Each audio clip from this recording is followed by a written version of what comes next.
Chapter 33, Buying the Farm. Alert! Visitors approaching.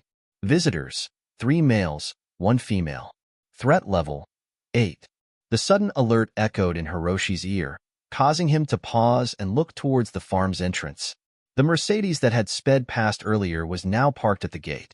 A series of images flashed through Hiroshi's mind, showing an aristocratic beauty and a refined man in a suit standing at the farm's entrance. Behind them stood 2 burly men with intimidating, bear-like appearances. Hiroshi frowned. This group looked far from friendly. Anyone home? One of the burly men, with a scarred face, banged on the iron gate, shouting, "Anybody in there?" Hiroshi licked his lips and suddenly smiled. Am I being too paranoid? Hiroshi muttered to himself. Even if they have bad intentions, they can't break in. The farm is secure. I might as well see what they want. With that thought, Hiroshi jumped down from the excavator and walked towards the gate. Soon, he stood in front of the iron gate, eyeing the 4 visitors.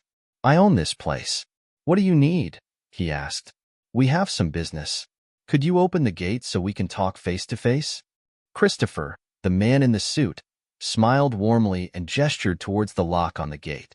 Hiroshi shook his head decisively. No, whatever you have to say it here. You must be joking. Who knows who you are? Why would I let you in? Christopher didn't show any anger at the blunt refusal. Instead, he chuckled. Understandable. Given the current chaotic situation, it's safer to talk through the gate. Hiroshi rubbed his chin. Get to the point. I'm busy. It's like this.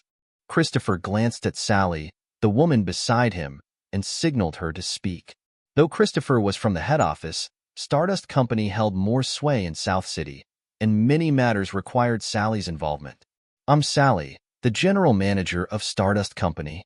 Sally pulled a gilded business card from her chest pocket and passed it through the gate's bars. Let's get straight to the point. I want to buy your farm. Name your price. Sally was adept at negotiation. She immediately revealed her identity to apply psychological pressure on Hiroshi. If he felt intimidated, she could control the negotiation. However, she didn't realize that her identity meant nothing to Hiroshi. If he hadn't taken down Jack, Sally might have had to wait a long time to rise to her current position. Stardust Company. Hiroshi frowned deeply. Thoughts raced through his mind. His first reaction was that his killing of Jack had been exposed, and that they were here to probe him under the guise of buying the farm. Name your price. As long as it's reasonable, I can meet it, Sally said, frowning slightly as Hiroshi ignored her business card. If you need a place to stay, I can offer you a house in the city center. No need, Hiroshi interrupted softly. I'm quite comfortable here and have no plans to move. Sorry. Sally's face turned sour.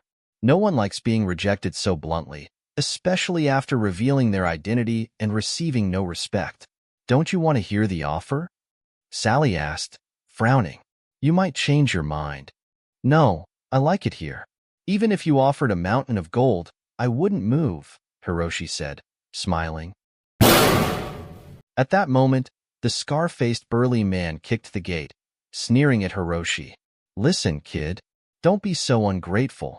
Do you know who we are? Do you know our background?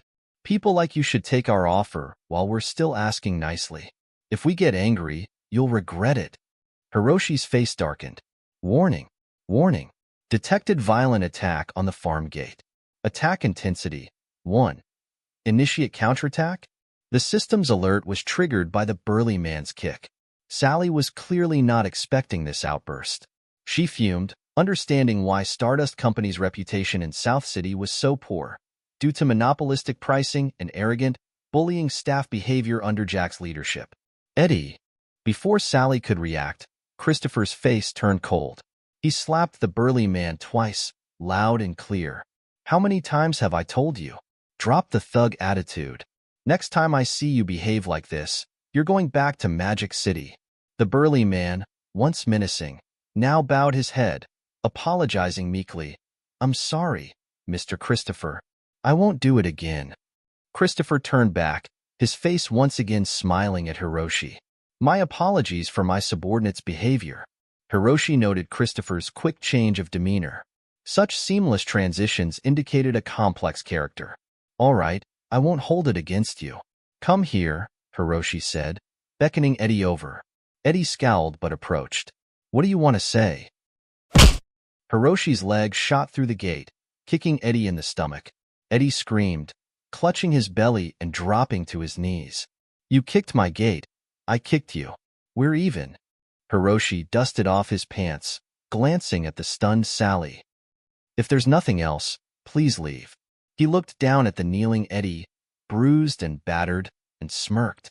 Oh, it seems even big shots feel pain. I thought your money and connections made you invincible. Huh? Hiroshi's mocking tone made Sally's face flush with anger. She wished the ground would swallow her whole. What a humiliation. Her attempt to use money and status to intimidate Hiroshi had backfired, leaving them all disgraced.